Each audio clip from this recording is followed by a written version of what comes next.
Hello. ഹൃദയാഘാതം ഇന്ന് വളരെ സാധാരണയാണ്. ഹൃദയാഘാതം വന്ന് മരിക്കുന്നവരുടെ എണ്ണവും ഇന്ന് കൂടി വരുന്നുണ്ട്. ചെറുപ്പക്കാർക്കും അതുപോലെ തന്നെ സ്ത്രീകളെയും അത് ബാധിക്കുന്നുണ്ട്. ഈ ഹൃദയാഘാതത്തിന്റെ പ്രധാന ലക്ഷണം നെഞ്ചിന് വേദനയാണ് എന്നാണ് മിക്കവരും കരുതുന്നത്. പക്ഷേ ഇന്ന് നെഞ്ചിന് വേദന ഇല്ലാതെയും ഹൃദയാഘാതം ഉണ്ടാകുന്നുണ്ട്.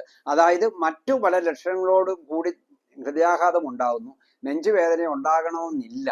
അതിൽ ഏറ്റവും പ്രധാനപ്പെട്ട ഒന്ന് നമുക്ക് വയറ് കമ്പിക്കുക എന്നുള്ളതാണ്. വയറ്റിൽ ഗ്യാസ് ഉണ്ടാകുക എന്നുള്ളതാണ്. വയറ്റിൽ ഗ്യാസ് ഉണ്ടാകുന്നതിന് മറ്റു പല കാരണങ്ങളുമുണ്ട്. നമ്മൾ അസിഡിറ്റി ഉള്ളവർക്ക് വയറ്റിൽ ചിലപ്പോൾ ഗ്യാസ് ഉണ്ടാകാം.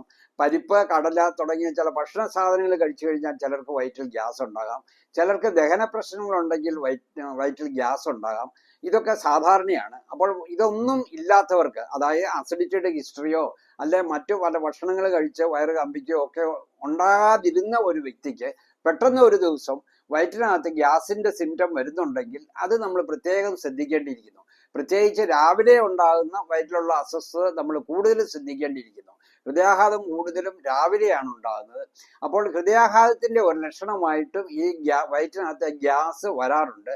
ഒന്നെങ്കിൽ ഹൃദയാഘാതം നെഞ്ചിന് വേദന ഉണ്ടാകുന്നതിനോടൊപ്പം ചിലപ്പോൾ വയറ്റിനകത്ത് ഗ്യാസ് ഉണ്ടാകാം. ഇനി ഒട്ടും നെഞ്ചിന് വേദന ഇല്ലാതെ ഹൃദയാഘാതത്തിന്റെ മുന്നോടിയായിട്ടും വയറ്റിനകത്ത് ഗ്യാസ് ഉണ്ടാകാം.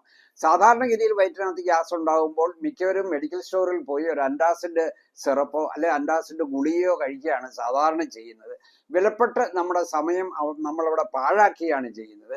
ഹൃദയാഘാതം എന്ന് നമുക്ക് സംശയം തോന്നിയാൽ ഏറ്റവും കുറഞ്ഞത് ആദ്യത്തെ 1 മണിക്കൂറിനുള്ളിൽ തന്നെ കാർഡിയാക് ICU ഉള്ള ആശുപത്രിയിൽ രോഗിയെ എത്തിക്കണം എന്നാണ് കാർഡിയോളജിസ്റ്റുകൾ പറയുന്നത്.